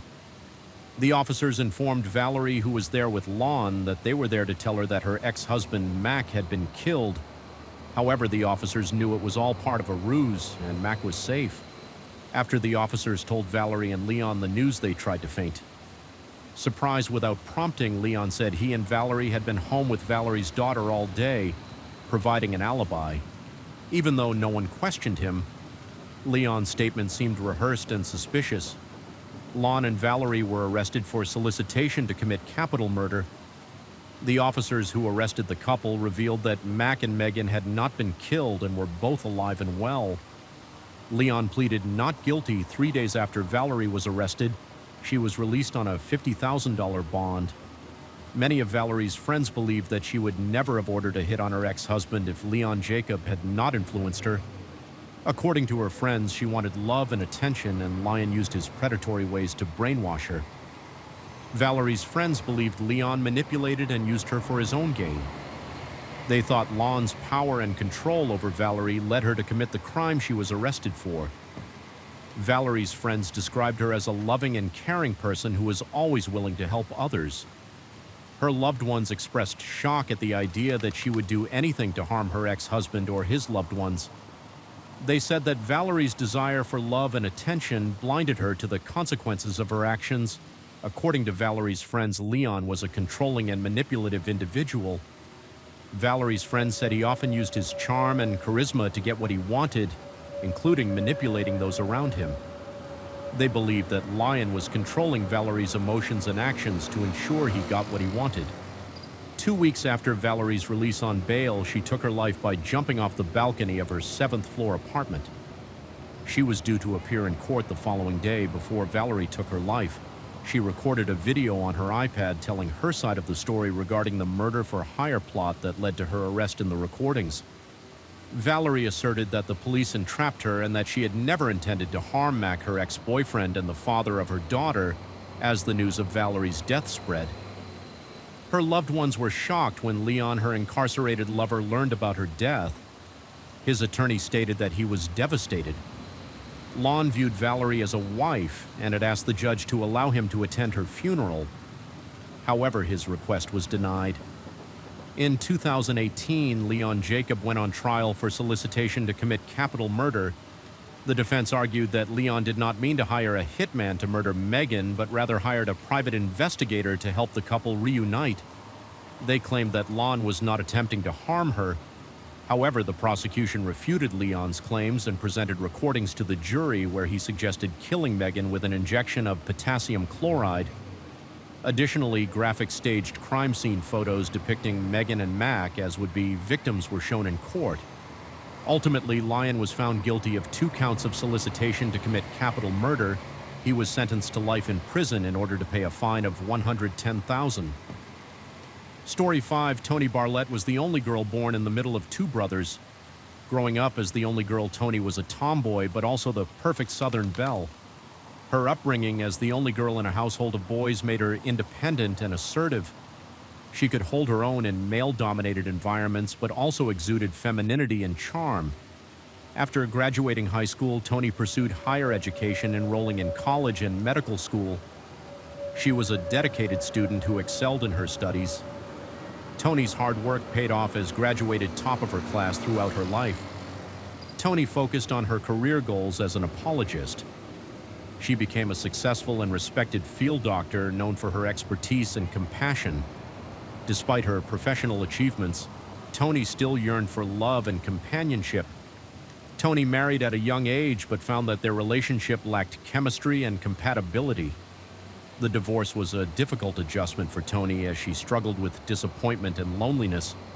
Using it as a distraction from the pain she felt over time, Toni realized it was time to give love another chance at 30. She decided to dip her toes back into the dating pool. However, her previous experience had left her guarded and cautious. Despite her initial resistance, Toni eventually found herself opening up to the possibility of love. She allowed herself to meet new people and explore potential relationships. However, it was still not easy for her to let go of the past and embrace the idea of finding true love. Like many others, Toni believed that online dating held the key to finding her soulmate. With a strong belief in the importance of faith in her life, Toni decided to embark on a quest to find a partner who shared her beliefs. As a result, she turned to a Christian dating site throughout her online dating journey. Toni went on several dates with men who captured her interest. However, she found herself struggling to find that special someone who truly connected with her on a deeper level. Despite the potential connections, Toni remained hopeful that one day she would meet the love of her life when all hope seemed lost. Toni encountered Harold Henthorn, a charming and handsome man who piqued her interest. Harold's dating profile painted a picture of a confident and successful man living in Colorado. According to his profile, he worked as a consultant at a nonprofit organization. What attracted Tony to Harold the most was his genuine and heartfelt desire to find a second chance at love. He disclosed to Tony that he was a widower, having lost his first wife Lynn in a car accident. Harold shared with Tony that he had waited for a significant amount of time to find his happily ever after. As their online conversations continued, Harold decided to travel to Jackson, Mississippi to meet Tony in person. Upon being introduced to Tony's friends, Harold effortlessly won them over with his charismatic personality and genuine warmth. Tony's loved ones quickly realized Harold was the perfect match for their beloved friend. They noticed his outgoing nature and energy complemented Tony's reserved and quiet demeanor. From the moment she met Harold, she knew she had found her soulmate. Their relationship moved quickly, and by Valentine's Day 2000, Harold proposed to Tony with a stunning ring. Of course, Tony said yes, thrilled to have the opportunity to embark on the next chapter of her life with her Prince Charming. Less than a year after they first met on September 30th, 2000, Tony and Harold exchanged vows in a grand church wedding in Jackson, Mississippi. Following the wedding, Tony and Harold relocated to Colorado, where Harold lived. Tony quickly established herself as an esteemed ophthalmologist, treating her patients like family. She had remarkable bedside manner, ensuring every patient felt heard, understood, and cared for her. Compassion and dedication to her craft made her an exceptional doctor. Tony's life revolved around her career as a doctor and her relationship with Harold. Together, they built a beautiful home and supported each other as time passed. Tony and Harold had a daughter, Haley, who was the light of their lives. Years passed, and Tony Henthorn and her husband Harold built a beautiful life together. Just 2 weeks before Tony and Harold's anniversary, Harold reached out to the office manager at her ophthalmology practice. The manager was eager to help. Harold requested that the office manager prepare a surprise for his wife, saying he wanted to take her to the Rocky Mountain National Park. Harold planned to take Tony away for the weekend and celebrate their 12th wedding anniversary, knowing how much Tony loved their job and patience. The office manager kept Tony's schedule clear. On September 28, 2012, Harold arrived at Tony's office. The manager brought Tony into an exam room, thinking she would treat a regular patient. However, when Tony stepped inside, she was shocked to see her husband Harold waiting for her. Harold told Tony that he had a surprise for her. They were going away for the weekend. He assured Tony that he had already made arrangements to have a babysitter for their young daughter Haley and packed her bag. Tony, always trusting and unsuspecting, happily agreed to the unexpected trip. As the couple embarked on their journey, Harold informed Tony that they would spend the first night at the Stanley Hotel in Estes Park, Colorado, the inspiration for Stephen King's novel The Shining. Upon arrival at the Stanley, Harold and Tony had an early dinner and retired to their room. Harold had meticulously mapped out trails in the park for them to explore the following day. On September 29, 2012, the couple decided to embark on a trek through the picturesque Rocky Mountain National Park. The day started peacefully as Tony and Harold set out on their hike. They were excited about the breathtaking views and the prospect of a beautiful day in nature. America's national parks are known for their breathtaking landscapes and an inspiring beauty. However, as beautiful as these parks may be, they also hold a hidden danger. According to a study conducted by Backpacker magazine, a staggering 243 people die in national parks each year. This statistic highlights the inherent risks that come with exploring the wilderness in Rocky Mountains National Park, where the Henthorns were planning their hike. The leading cause of death was falling. As the hours passed, the couple ventured deep into the rocky terrain. A bit before 7:00 p.m., Harold made a shocking call to 911. In a panicked voice, he explained to the dispatchers that Tony had fallen off the edge of a cliff and was in critical condition. The dispatcher immediately dispatched a park ranger, a trained EMT, to the scene. However, due to the treacherous terrain, the ranger needed to walk to the spot where Harold was. Harold waited on the phone with the dispatcher, his voice filled with urgency. He begged the dispatcher to send a helicopter to rescue his wife due to the high altitude and terrain. The dispatcher explained that a helicopter could not reach where he was. The dispatcher tried to reassure Harold that help was on the way, but Harold's desperation and fear were palpable. After a while, Harold hung up the phone on the dispatcher. He said he feared that his cell phone battery would die, leaving him without a way to connect to the emergency services. As the ranger ventured through the park, the sun began to set, casting an eerie glow over the landscape in order to make it easier for the ranger to locate him. Harold decided to start a fire approximately an hour. After the initial call, Harold contacted the emergency services again. This time, the dispatcher attempted to guide Harold through CPR, hoping to save Tony's life. However, Harold insisted on hanging up with the dispatcher, stating that he needed to hang up the line in order to keep it free, as the ranger continued his search. The dispatcher called once more and requested Harold use his whistle so the ranger could find him. Harold blew the whistle, signaling to the ranger that he was nearby. Unfortunately, it was too late. By the time the ranger and emergency services arrived, it was over 2 hours after Harold first reported Tony's fall, and Tony had already passed away. All deaths in national parks are thoroughly investigated.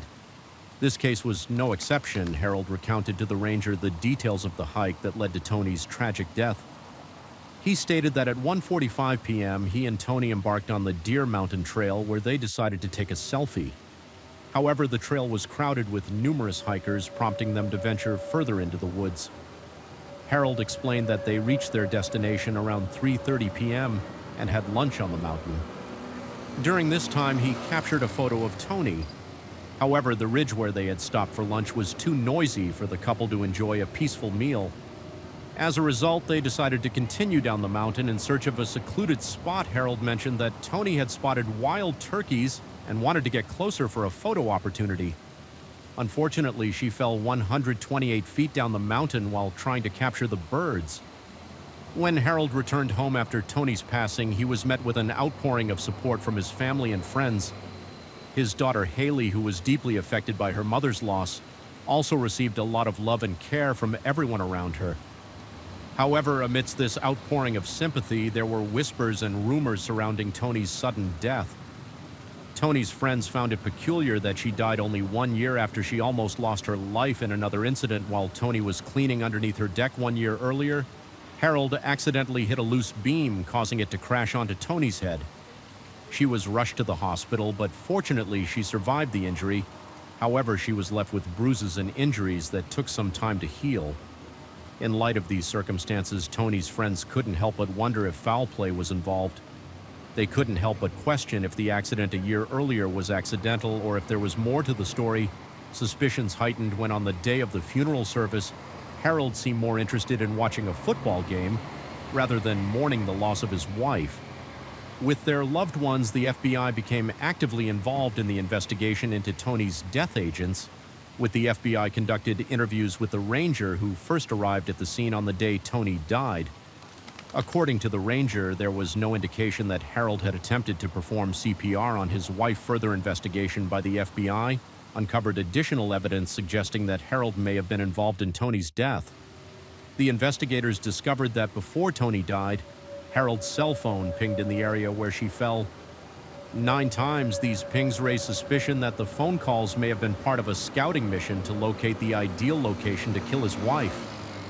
It wasn't long before the FBI received a call informing them that Tony was not Harold's wife to die. This information raised suspicions about Harold's involvement in the death of his previous wife and Tony Lynn. And Harold were married in September 1982 and lived in Colorado on May 6, 1995. A little after 9 p.m. in the countryside of Colorado, a woman and her family were driving on Highway 67-7 when they saw a man in the street flagging down cars for help. It was Harold Henthorn. Harold seemed panicky and quickly approached the woman's vehicle and told them he needed their assistance. He explained that his wife Lynn was stuck underneath their car and was in need of help. Harold claimed that while he and his wife were fixing a flat tire, a jack gave way. Trapping Lynn beneath the car, the woman and her family sprang into action, working together to lift the car off Lynn. As they did so, they noticed that her lips were blue and she was not breathing. It was a chilling sight. Made worse by the chilly weather, Lynn, who was only wearing a tank top and jeans, was exposed to the elements and in desperate need of warmth.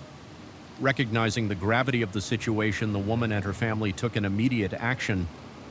They began piling their coats on Lynn, hoping to keep her body temperature elevated and comfort her. Since it was the mid-1990s, there would have been no cell phones on the scene. After driving 2 miles, the woman who stopped to help, Harold managed to find a house with a phone. She hurriedly made a call alerting emergency services to the dire situation. The dispatcher assured her that help was on the way, but time was of the essence. When the police officers and paramedics arrived at the scene, they administered a shot of epinephrine in an attempt to restart Lynn's heart. Fortunately, their efforts were successful and Lynn's heart began to beat. Once again, she was then transported to a nearby hospital for further medical attention. Unfortunately, despite the initial progress, Lynn passed away at the age of 37 as Lynn was being treated. One of the EMTs attempted to gather information from Harold.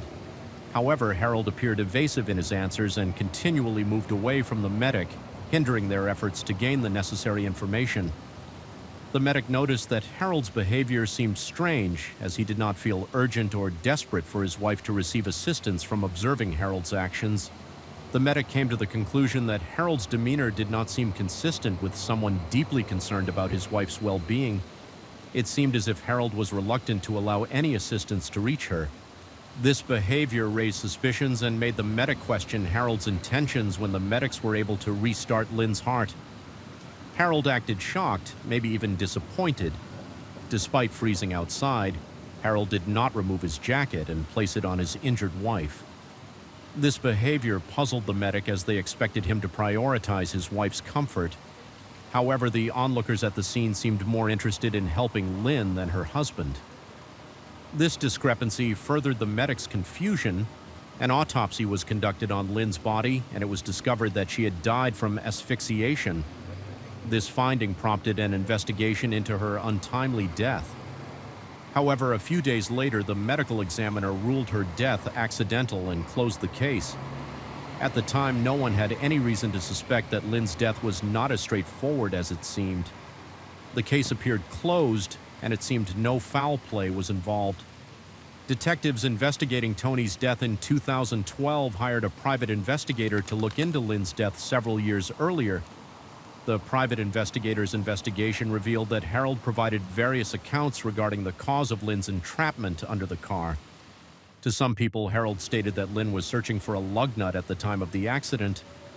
However, to others, he claimed she went under the car to retrieve a flashlight she had accidentally dropped. Furthermore, Harold's accounts differed regarding where they were headed when the incident occurred.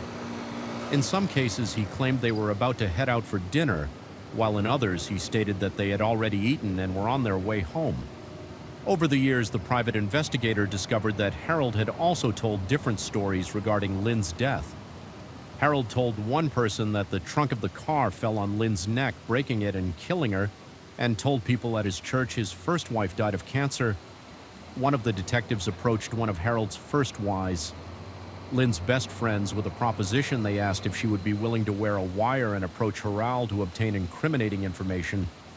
Initially, the friend was hesitant to agree to the request, as she believed Harold was innocent. They had been friends for many years, and she trusted his character. However, the friend decided to take the matter to her pastor to seek guidance. The pastor advised her that if Harold was truly innocent, her involvement could prove it. This realization weighed heavily on the friend's mind, and she decided to reconsider. Under her initial refusal, after careful consideration, the friend eventually agreed to meet with Harold and wear a wire during their conversation. However, during the meeting, a technical glitch occurred in the wiring system, causing disruptions in the recording. The friend realized that she needed to take action discreetly. She discreetly excused herself from the conversation and made her way to the bathroom, where an officer was waiting to assist her. The friend observed that Harold never explicitly denied killing his first wife, Lynn, or his second wife, Tony. However, Harold never admitted to the killings either. Despite the lack of a confession, the friend did not believe that Harold was capable of murder. Over time, however, the friend's perspective began to change. She began to suspect that neither of Harold's wives had died accidentally. As the investigation into Harold's death progressed, the FBI learned that Harold had presented himself as a fundraiser for nonprofit organizations. He had claimed that he regularly went on business trips, insisting that these trips were integral to his work. However, upon closer inspection, the agents discovered none of these claims were true. They were unable to locate any tax returns, pay stubs, or any other evidence that Harold had a job since 1995 further. Investigation revealed that Harold's weekly business trips were spent at a local Panera Bread outlet. The agents discovered his location through surveillance footage which showed him surfing the internet during his supposed work trips. This revelation cast doubt on Harold's credibility and raised suspicion about his activities on November 6, 2014. 2 years after the death of Tony in Rocky Mountain National Park, Harold was arrested and charged with Tony's murder. Harold pleaded not guilty to the charges against him. Tony's family sought custody of Haley. Tony's daughter, but Harold, who was in jail at the time, refused to allow it. As a result, Haley was placed in the care of her godparents in Colorado for the time being 10 months after. After Harold was arrested, he went on trial in 2015 for the murder of his second wife, Tony. Despite the absence of forensic evidence linking him to her death, the prosecution presented various pieces of evidence to strengthen their case. Firstly, the prosecution presented evidence that Harold had taken out several life insurance policies on Tony.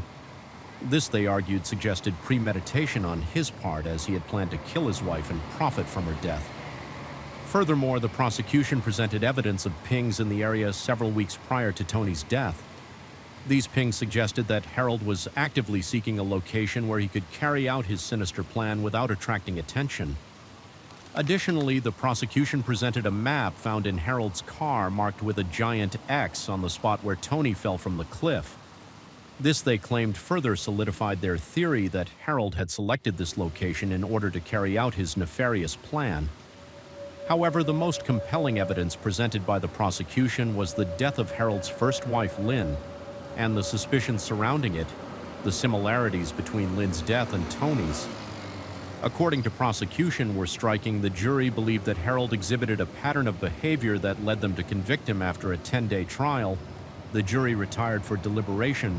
The jury ultimately returned with a guilty verdict, finding Harold guilty of murdering his second wife, Tony. They found that there was a pattern of similarities between the deaths of Lynn and Tony, which led them to believe that Harold was responsible. As a result, Harold was sentenced to life in prison, where he will reside for the rest of his natural life. Although Harold was never formally charged with the murder of his first wife, Lynn, it is widely accepted that he is also responsible for her death in December 2015.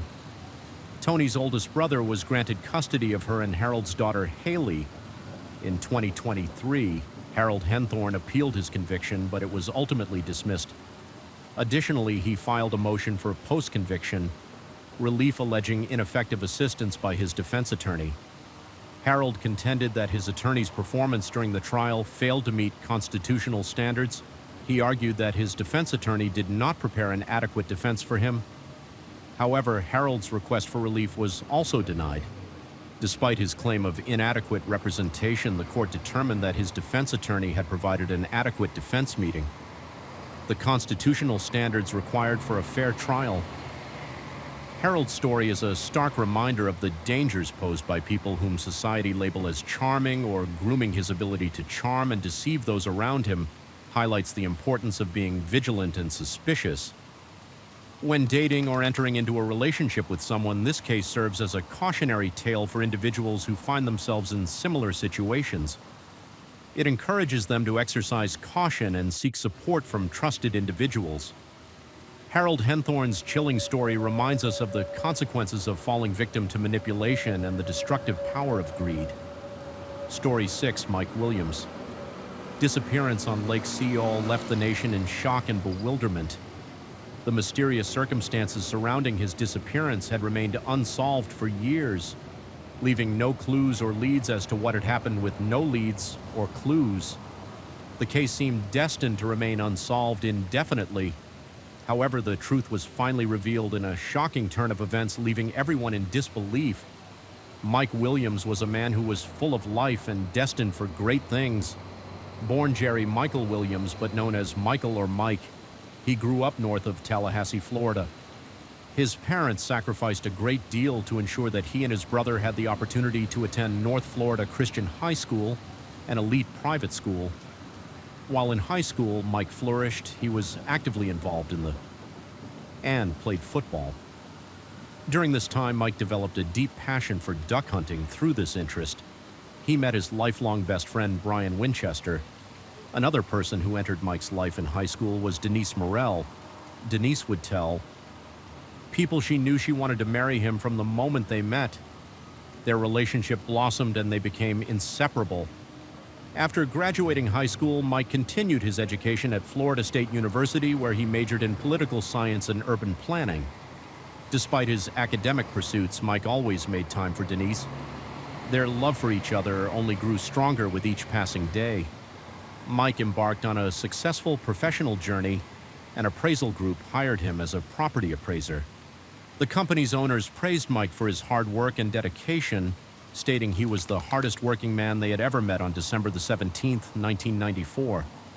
Mike married his high school sweetheart, Denise Morell, in a beautiful wedding ceremony. For years later, Mike and Denise welcomed their daughter into the world. Mike was an incredibly devoted father, obsessed with his baby girl. As the years passed, Mike began looking forward to the future. He told his mother and brother that he and Denise wanted to expand their family. Mike and Denise had big plans to vacation in Hawaii, travel to Jamaica for work, and build a strong foundation for their growing family, but on December 16, 2000, everything changed. Mike went duck hunting on Lake Seol and never returned home on December 16th. 2031-year-old Mike Williams left his home around 3 a.m. to embark on a routine duck hunting expedition. Lake Seol, located in northwest Tallahassee, Florida, is a vast reservoir formed by the Apalachicola River. The reservoir serves as a popular spot for hunters. Mike's wife, Denise, anxiously awaited his return as the couple planned to celebrate their anniversary in Apalachicola. That night, when Mike still hadn't returned by noon, that day Denise reached out to their friends and family members to see if they had any information regarding his whereabouts. One of Mike's closest friends, Brian Winchester, along with Brian's father, decided to visit the area where Mike was known to go, duck hunting together. They located Mike's Ford Bronco near a remote boat launch on Lake Seol, but there was no sign of Mike, alarmed by the lack of any clues or signs. Mike's loved ones contacted the Florida Fish and Wildlife Conservation Commission. The WFC officers sprang into action, deploying a helicopter to circle the 30,000-acre lake in search of Mike or his boat. Unfortunately, there was no sign of him anywhere. As time passed, speculation grew among Mike's loved ones. They wondered if he had somehow fallen out of his boat, if it had hit one of the tree stumps in the lake and trapped him beneath the vegetation in the water. This scenario seemed plausible, as the water in Lake Seol is shallow and dotted with numerous tree stumps, making it a potential hazard for boaters. One day after Mike's disappearance on December 17th, his best friend Brian made a shocking discovery. Brian stumbled upon Mike's boat located not far from the landing where Mike's car was parked. Inside the boat was Mike's shotgun for hunting. Still in the case, his decoys and life jackets. This discovery raised even more questions about Mike's disappearance. The officers examining the scene noted that Mike had not even started hunting ducks before he vanished. The mysterious disappearance of Mike Williams on Lake Seol left the community of Tallahassee shocked and worried. Denise, Mike's wife, struggled to cope with the emotional toll of his disappearance. She was consumed by grief and often dissolved into tears when friends came to visit. With each passing day, the hope for Mike's safe return grew dimmer. The holidays approached, and on Christmas Eve, Mike's mother paid a visit to the lake. A flicker of hope ignited as she stood at the boat launch where Brian had found Mike's car. She felt Mike was not lost in the lake, but perhaps still alive. However, FWC officers remained steadfast in their belief that Mike had drowned. They explained that his body would eventually surface, yet it never appeared 10 days into the search for Mike Williams. A camo-patterned hunting cap was found floating in Lake Seol. The hat, identified as belonging to Mike, was a significant clue in the case. Mike's best friend Brian verified that the hat was indeed his and provided cooperating evidence in the form of a picture showing Mike wearing the hat. This revelation intensified the belief that Mike was in the lake. However, the discovery of a hunting cap floating in the water brought another disturbing element to the investigation. Despite its beauty, Lake Seol was teeming with hundreds of alligators. This newfound knowledge raised the question of whether a gator might have pulled Mike into the water and concealed his body beneath a log. While this theory was intriguing, not everyone subscribed to it. Mike's mother, for example, expressed her skepticism. She deeply feared alligators, having witnessed her son's passion for duck hunting. However, Mike had always assured her that he only hunted during cold weather when the alligators were dormant. Despite her apprehension, Mike's mother clung to the belief that her son was still alive. She believed he would have managed to escape if he had encountered an alligator. Her unwavering faith provided her with strength and hope. The ongoing search for Mike continued, with investigators and loved ones hoping for some sign of his whereabouts. As the investigation continued, one question remained in everyone's mind: what happened to Mike Williams? As the months passed, the search gradually subsided, but in June 2001, an angler stumbled upon a pair of waders floating in the lake. This discovery rekindled interest in the investigation and prompted a renewed search for Mike. Divers were called to investigate and search the bottom of the lake. They eventually recovered a lightweight hunting coat and a flashlight, items that belonged to Mike. However, something peculiar about these discoveries was that the wader jacket and flashlights showed no signs of having been in the water for an extended period. Additionally, no DNA was recovered from any of the three items, indicating that Mike might not have been wearing them at the time of his disappearance. Despite the lack of evidence, a judge in Tallahassee ruled that Mike was indeed deceased and signed a death certificate listing the cause of death as drowning. Mike's mother, who was left devastated by the loss of her son, had numerous questions regarding her son's belongings that were found in the lake. She felt that someone may have planted these belongings in order to lead them away from the truth about what happened to Mike. However, with Mike declared deceased, the court allowed his wife Denise to move forward with claims on Mike's life insurance policies.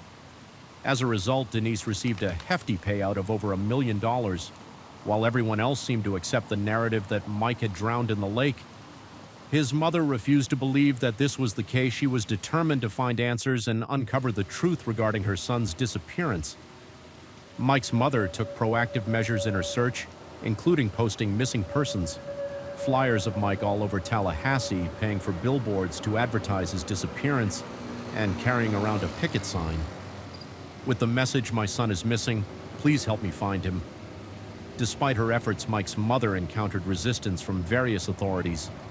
She wrote letters to local and state officials, but they claimed that alligators had deed Mike's body after he drowned. However, Mike's mother remained steadfast in her belief that there was more to Mike's disappearance than met the eye. Finally, in February 2004, the Florida Department of Law Enforcement, FDLE, opened a case file on Mike's disappearance and assigned a team of detectives to investigate the case. The detectives began by revisiting the initial search efforts and conducting interviews with everyone involved in the initial search. During the investigation, one significant discovery made by the FDLE detectives was the existence of multiple life insurance policies on Mike's life. His best friend and insurance agent, Brian Winchester, drafted one of these policies only weeks before Mike went missing. Furthermore, the detectives noticed that Mike's best friend, Brian, married Mike's wife, Denise, in September 2004. This development added another layer of suspicion to the case. Many people found this occurrence odd, and rumors began to surface that Denise and Brian could have been involved in Mike's disappearance. Although the detectives were suspicious of Denise and Brian, they were unable to find sufficient evidence to bring charges against them. Despite the lack of viable leads generated by the Florida Department of Law Enforcement, his mother remained steadfast in her advocacy for her son. Her tireless efforts ultimately led to the popular true crime television series Disappeared, dedicating a segment to Mike's case. In late 2011, starting in 2012, Mike's mother began writing one letter a day to then Governor of Florida, Rick Scott, pleading with him to have an agency other than the FDLE investigate Mike's disappearance or appoint a special prosecutor.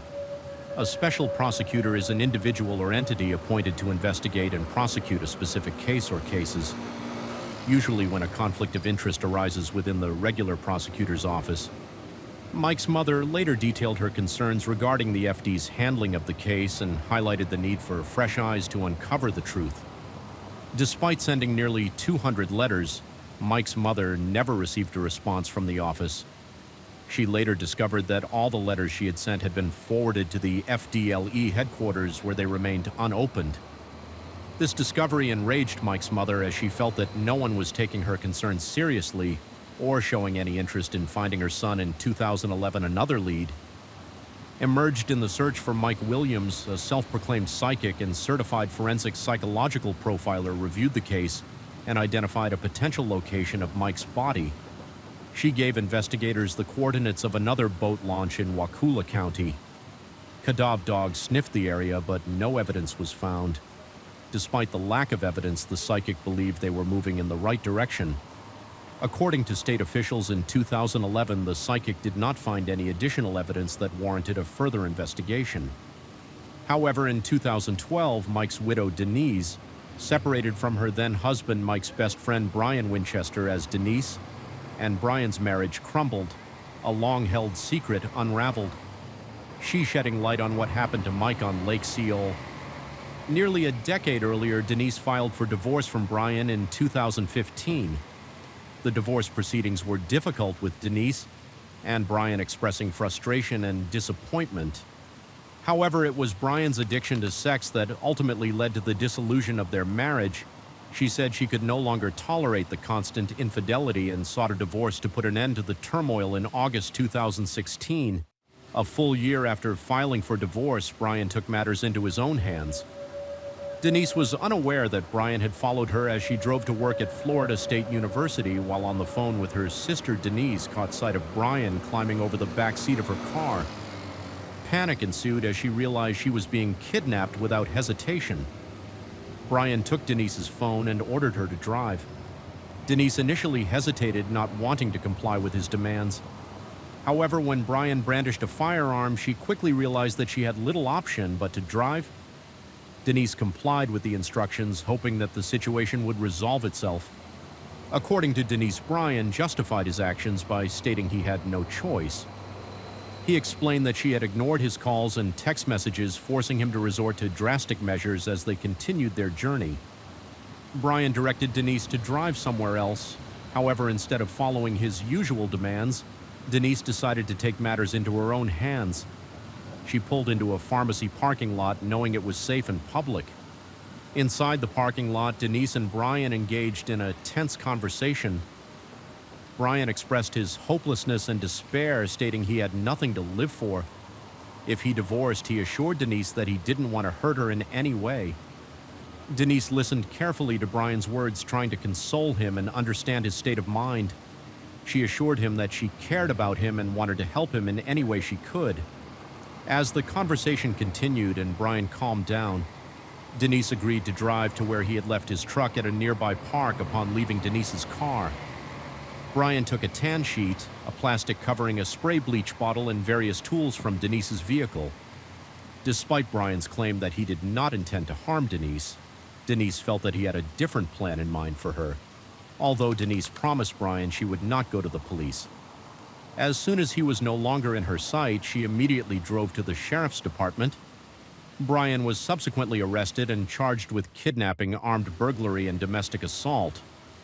Denise requested a protective order, informing the court that she had feared for her life and her daughters. As a result, Brian was ordered to be held without bond on December 19th. 2017, Brian was sentenced to 20 years in prison and 15 years of probation. Mike Williams' disappearance was a topic that was not addressed during the Brian Winchester hearing in 2017. However, behind the scenes, there were numerous wheels turning, as Brian Winchester had made a deal with the detectives. 2 months earlier, he agreed to provide information regarding what happened to Mike Williams on December 2000 on Lake Seol, in exchange for immunity from prosecution on charges related to Mike's disappearance. In a recorded interview, Brian told the detectives that he had started an extramarital affair with Denise on October 13, 1997, behind both his and his wife's back. According to Brian, Denise made their intentions clear from the beginning, stating that she would never divorce Mike. The detectives learned that maintaining appearance was of utmost importance for Denise, and a divorce would be a significant blemish on her stellar reputation. However, even though Denise wanted to be with Brian, she refused to leave her marriage with Mike. Legally, as a result, Brian stated that Denise began discussing the idea of killing Mike and making it appear as an accident. This plan would allow her to continue her relationship with Brian while maintaining her public image. Denise wanted Mike out of the picture and wanted to remove Brian's wife. However, Brian denied having any intention of killing his first wife. The mother of his children, instead, he filed. For divorce initially, Brian and Denise concocted a plan to have Mike killed at his office and make it look like a robbery gone wrong. However, they later settled on the idea of arranging a hunting accident on the day Mike went missing. Brian lured Mike to Lake Seal. Once they were out on the boat, Brian encouraged Mike to put on his waders.